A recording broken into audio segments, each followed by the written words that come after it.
Hey, it's Andre, and it's time to talk about episode 5 of Loki. Spoiler alert, definitely gonna be getting into all the details of this episode, so you have been warned. Spoilers. I really love the way this episode started. I love that shot where it was all going in a rotating style. Kind of reminded me of that shot in Black Panther where the whole screen just circles around. I thought that was really cool. It starts that out in the TVA, but then it eventually gets to what is called the Void, which is like the end of time, where all these Lokis are hanging out. As remember from the last episode, Loki came face to face with classic Loki, Boastful Loki, Kid Loki, and a Loki Gator. And Loki, of course, has a bunch of questions, but the other Lokis are like, hey, you see that giant cloud smoke beast behind us right there? Yeah, we gonna probably want to move because that thing's gonna eat us. Let's go. Yeah, there's this thing called Goliath beasts made of clouds and smoke. Because if you're going to have a cryptic series, you got to have a smoke monster. And it eats everything in its path. We see this later on in the episode when this giant battleship shows up and Goliath just eats that entire ship and everyone on board. This thing don't play. So all the Lokis are like, we ain't got time to answer all your questions. Loki, of course, is like, I need to know where I'm at, what time it is. I don't know what's going on. And all the Loki's like, we got to keep moving or we're going to get eaten. Kid Loki especially is like, look, move. And Loki's like, why is everyone following this kid? They're like, hey, he's the leader. I'm like, why is he the leader? Oh, because his Nexus event is he killed Thor. Bum, bum, bum, bum. Definitely get some cool Easter eggs in the Void. We get the Thanos copter, which I've heard is a reference to the comics where Thanos actually rode around a helicopter with his name on it. Like you do. And I didn't see it personally, so if someone can point out where exactly in the episode I can find it, but there are people who have said they saw Throg, the Thor frog. I figured that that would be in there somewhere because we have the Loki Gator, but for some reason I didn't see it. But I saw people taking screen caps of it.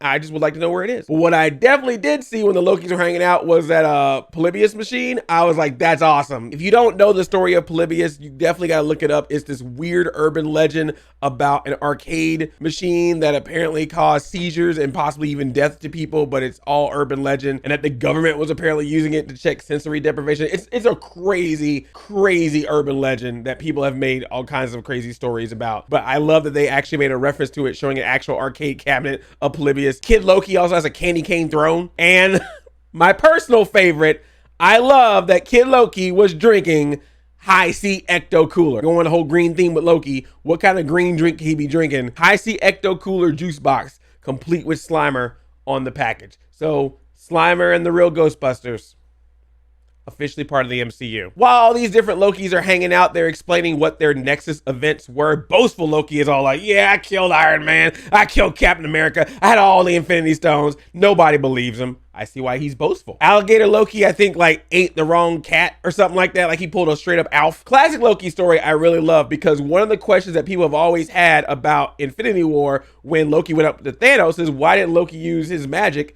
to try to trick Thanos? And classic Loki is like, my magic was powerful enough to create a projection of myself that Thanos thought he killed me, but he didn't. He killed a projection of me that just now floats out there. But then the real classic Loki had to go into hiding because the fake projection classic Loki was dead, and he was all by himself on a planet, being all self-isolated. But then he was like, I miss my brother. I wonder if he misses me. And the moment he stepped away to try to find his brother, TVA was like, nope, variant, let's go. And of course, Kid Loki killed Thor. If Kid Loki killed Thor, then I'm guessing that means he killed a Kid Thor, right? Like right? So Loki, of course, has a wonderful plan, kill Goliath, because, you know, that's going to be easy. But he figures that if he can kill him, there's got to be something past him that we could find that could be helpful for them to get out of the void. But before they're even able to do anything, they get a visit from President Loki and an all Loki crew. It's your all Loki review. I love President Loki. This dude is only on screen for like 5 minutes, and I loved him because he's just all like, what's up? I'm President Loki. You really thought that you were gonna hide from me? Got his vote Loki pin on. And then we just get betrayal after betrayal after betrayal. We get Boastful Loki betraying on Kid Loki, selling them out to President Loki, but then President Loki's whole crew of Lokis turn mutiny on him, and then Alligator Loki bites off President Loki's hand. He's all like, ah! And they all get into a fight, and Loki is just like walking around while everyone's fighting around them. I love this part so much. Classic Loki is like, I'm out, open up a portal. He went through, Kid Loki went through, Loki Gator went through, our Loki went through. Boastful Loki stayed behind, so I don't know if he's dead or if he's still just fighting. All I know is he ain't around no more. The Black Loki gone. This whole event really makes classic Loki angry. He starts getting all upset because he's like, dang it, we can't never be better. Loki's can't be better. He's like, we always lying and cheating and turning our backs on everyone who trusts us, all for this supposed power and supposed glorious purpose. We can never be better. We're broken. And every single time that we even try remotely to make ourselves a little bit better, the TVA shows up and takes us into the void. So we either continue to just be outcasts, the gods of outcasts. Sorry, Miss Jackson. Or we try to be better and they take us out of the timeline. Sucks to be a Loki, but hey, Loki's always survive. Loki's never say die. Speaking of betrayal, Ravonna betrays Sylvie. Sylvie's got her in a corner. Is like, look, I need all this information about what's going on here at the TVA. Who's behind all this? But Ravonna's all like, don't get on me. They lied to me as well. I was just playing along. I don't know what's going on either. I want to know too. Let's work together, huh? Lying, Ravonna, I can see it. So she calls up Miss Minute. She's like, hey, give me some restricted files at the beginning of time and also the end of time and some restricted files in the TVA. And oh, don't worry, Sylvie, Loki's not dead. We can't actually kill variants, and we just into this place called the Void that's past the end of time. So we can just use this prototype spacecraft, Void spacecraft, that will just take us to where they're at. Just any moment now. Miss Minute, you looking for those files? She's like, I'm looking. They're around here somewhere.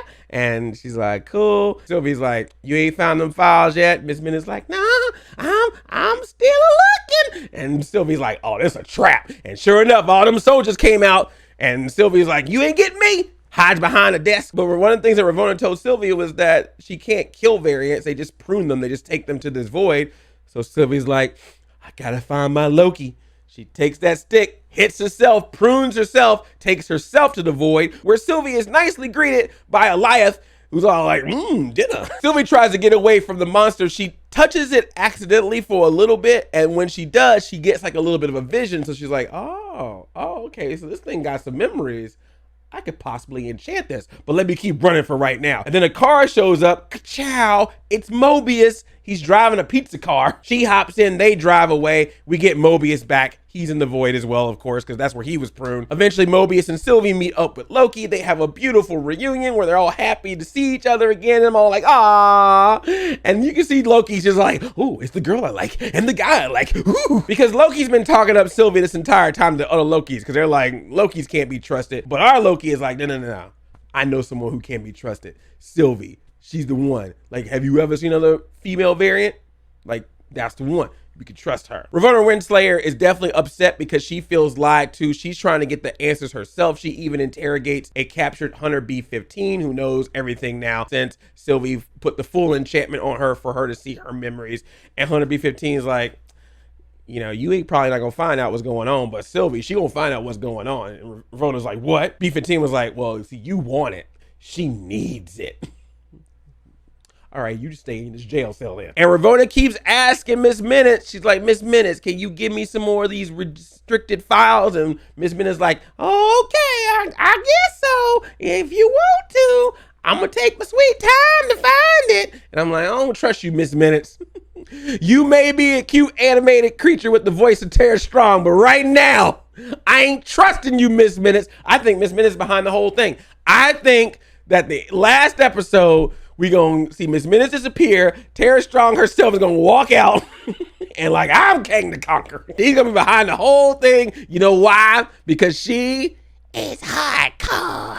Sylvie thinks that Loki's plan of trying to kill Eliath is just stupid, so she has a much better plan. She's going to enchant Eliath because they both believe that Eliath is kind of like a guard dog. If they can get past it, then they probably could find something beyond it that's going to probably answer their questions of who is behind the TVA. So they talk about their plan and they talk about each other, and Loki makes a blanket for himself, but then eventually he stretches the blanket so they share it together. They have a little intimate talking moment, and they both talk about how they never had friends, never trusted each other, but now they see each other as someone they could trust. And I'm just all like, oh, it's so cute, the little Nexus events. Loki get his time with Mobius as well. They start talking, and he's all like, I'll miss you, friend. And they hug. And while Loki and Mobius are hugging all tight, being like, thank you, friend, Mobius looks over to Sylvia, is like, you're my favorite. And she like, Because Mobius is planning on going back to the TVA, and just like what Loki said he was going to do in the first episode, Mobius is like, I'm going there to burn that thing to the ground.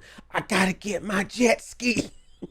He doesn't say that part, but you know that's what he eventually wants. He even offers the other Lokis to go with them, but they're like, nah, this is where we need to be. We cool. Sylvia was going to try to go up against Elias alone, but Loki was like, nah, I'm rolling with you. And then Kid Loki's like, here, you can have my sword, but I'm leaving because I got to stay alive for Young Avengers. And classic Loki walks away for now as Loki and Sylvie stand proud, ready to go up against Elias. Loki tries to create a distraction like, hey, look over here, come attack me. Try to pull a full-on Jurassic Park, but it wasn't enough because as soon as Sylvie tried to do that little bit of enchantment, that monster was like, I see what you're doing over there. Nice try here, Loki. I'm gonna go eat her first. Rah! So apparently his distraction was not good enough. So classic Loki, god dang, talk about some power. This dude is all like, and creates an entire place. We built this city.